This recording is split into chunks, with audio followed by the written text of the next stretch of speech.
Adoptée le 1er mars en 1972 et célébrée chaque année à cette date, la Journée internationale de la protection civile a été célébrée ce 1er mars 2022. Les cérémonies de cette journée ont eu lieu à Bujumbura au sein du siège de la Direction générale de la protection civile et gestion des catastrophes. Le ministre ayant la sécurité publique dans ses attributions qui a rehaussé les cérémonies nous révèle le thème de l'année ainsi que l'importance de cette journée. Protection civile et gestion des populations déplacées internes, rôle des volontaires et lutte contre les pandémies.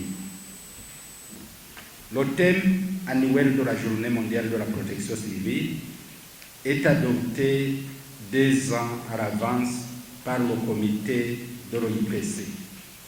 La célébration de cette Journée mondiale de la protection civile est une occasion d'attirer l'attention du public sur le rôle de la protection civile dans la prévention, la mitigation, la préparation et la réponse aux urgences. Quant au maire de la ville de Bujumbura, cette journée est célébrée au moment où certains lieux, y compris ceux de la mairie de Bujumbura, subissent des différents types de catastrophes naturelles. Au niveau de la mairie de Bujumbura, nous enregistrons différents types de catastrophes, notamment les inondations, les glissements de terrain, les vents et les pluies torrentielles, les glissements de terrain qui détruisent les maisons et engendrent des déplacés internes. Nous saluons les efforts de la protection civile et tous les partenaires de la plateforme municipale de prévention et de gestion des risques et de catastrophes dans la gestion des déplacés internes, bien qu'elle se heurte au manque d'outils et de ressources humaines pour une gestion efficace en cas de déplacés internes et des pandémies pour rendre les populations plus résilientes.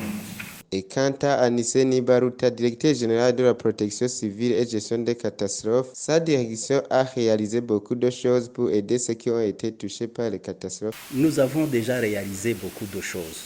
Nous avons pu intégrer 174 ménages déplacés en 2015 par des pluies torrentielles dans la commune de Muruta. Nous avons eu des déplacés en 2016 à Gatumba.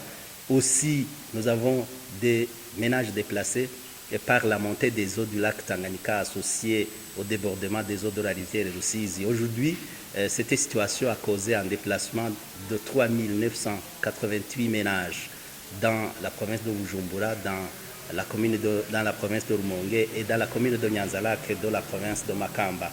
Aujourd'hui, nous sommes en train de chercher des terrains pour l'installation définitive de ces ménages. Et nous avons déjà acquis un terrain de 5 hectares dans la commune de Kabezi. Nous avons aussi eu un terrain de 9 hectares dans la commune de Mubimbi. Nous avons aussi eu un autre terrain dans la commune de Rumonge. Nous allons bientôt commencer à mobiliser les fonds pour la construction. Nous avons installé dans le site de Guicheke, dans la commune de Mugina, des victimes d'un glissement de terrain survenu à la fin de l'année 2019. Avec PNUD, nous avons pu construire 250 maisons. Nous enregistrons beaucoup d'activités déjà réalisées, mais nous avons des défis. Nous avons une école nationale de la protection civile qui n'est pas fonctionnelle. Nous avons le Centre national d'opération d'urgence qui devrait répondre aux urgences, mais qui n'est pas aussi fonctionnel. Nous devons mettre en place un mécanisme national d'alerte précoce doté d'une salle de veille pour pouvoir alerter la population et évacuer les lieux au cas de besoin.